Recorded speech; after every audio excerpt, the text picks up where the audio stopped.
Facebook friends, hello, जय श्री राम, जय उत्तराखंड।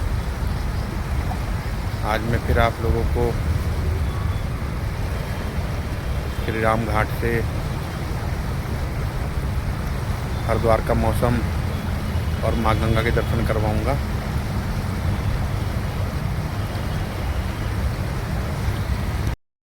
देखिए, पावन माँ गंगा के दर्शन और साथ ही हरिद्वार का विकास कार्यों को होते हुए देखिए।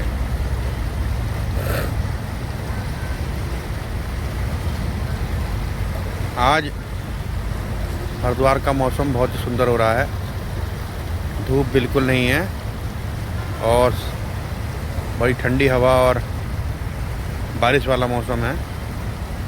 देखिए, बादल हैं, बहुत सुंदर मौसम है और ऐसे मौसम में माँ गंगा के घाट पर घूमने का आनंद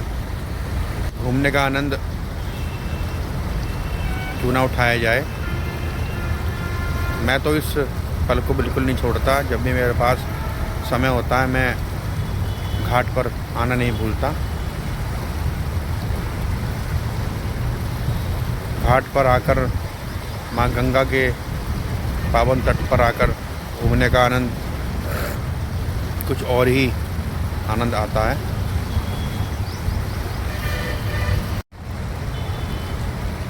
साथियों, वैसे तो मैं आज अक्सर घूमने आता हूँ, आप लोगों को दर्शन करवाता हूँ माँ गंगा के, लेकिन आज एक विशेष विषय पर बात करनी थी। जैसे आप लोग आजकल देख रहे होंगे कि बच्चों के एडमिशन हो रहे हैं और सभी गार्जियंस अपने बच्चों के लिए बुक्स खरीद रहे हैं स्टोर से। कुछ नामी गिरामी स्टोर पर आप जाएंगे तो ऐसे लाइन लगी हुई है कि जैसे राशन की दुकानों पर भीड़ रहती है कि आपका नंबर भी आना मुश्किल है। तो अभी मैंने देखा कि केंद्रीय विद्यालय द्वारा एक योजना शुरू करी गई, जिसे नाम दिया उन्होंने पुस्तक उपहार योजना। तो साथियों, पुस्तक उपहार योजना बहुत ही अच्छी शुरुआत है। उनके यहाँ उस पुस्तक को जो बच्चे पास होकर के अगली कक्षा में जाएंगे, वो पिछले जो कक्षा में आने वाले बच्चे हैं उनको वो पुस्तक दे देंगे। इससे दो फायदे हैं। एक तो उन पुस्तकों का, उन विद्याओं का जिनकी हम पूजा करते हैं, जिन्हें शिक्षा ग्रहण करते हैं, वो जो बच्चे विद्यार्थी उस कक्षा में आने वाले हैं उनके उपयोग में आ जाएगी। दूसरा, वो पुस्तकें ख़राब नहीं होंगी कि मोस्टली कुछ रद्दी में बेच देते हैं, तो उन विद्यार्थियों के लिए काम में आ जाएगी। और साथ ही गार्जियंस के ऊपर आर्थिक बोझ भी नहीं पड़ेगा, क्योंकि आप बाहर देख रहे होंगे पुस्तकों पर लाइन लगी हुई है और काफ़ी महंगी पुस्तकें भी आती हैं। तो क्यों ना ये योजना केंद्रीय विद्यालय में ना होकर हर स्कूलों में और प्रशासन के द्वारा चलाई जाए। इससे माता पिता के ऊपर आर्थिक बोझ भी नहीं पड़ेगा और एक अच्छी व्यवस्था बन कर के आएगी। विदेशों में यही व्यवस्था है, वहाँ पर पुस्तकें कभी रद्दी नहीं बनती। पुस्तकों को जो पिछले बच्चे आने वाले उनको दे दी जाती है।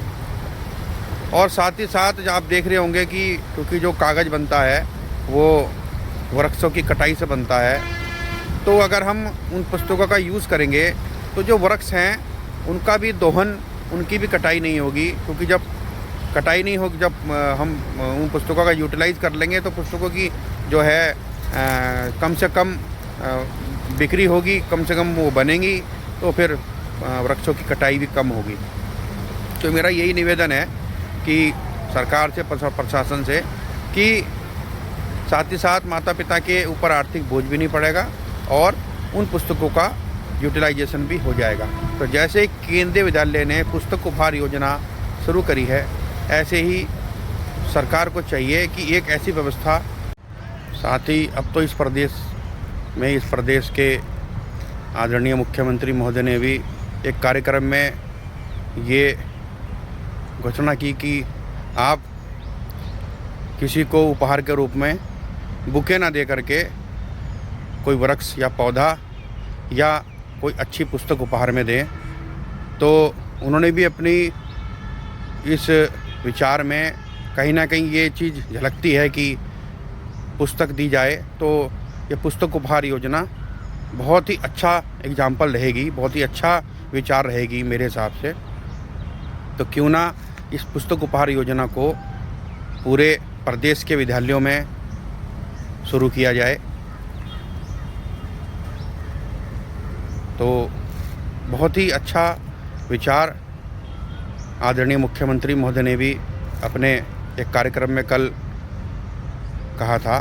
तो इस विचार को, इस परामर्श को उनका मानते हुए और केंद्रीय विद्यालय के उदाहरण को मानते हुए यह योजना शुरू करनी चाहिए।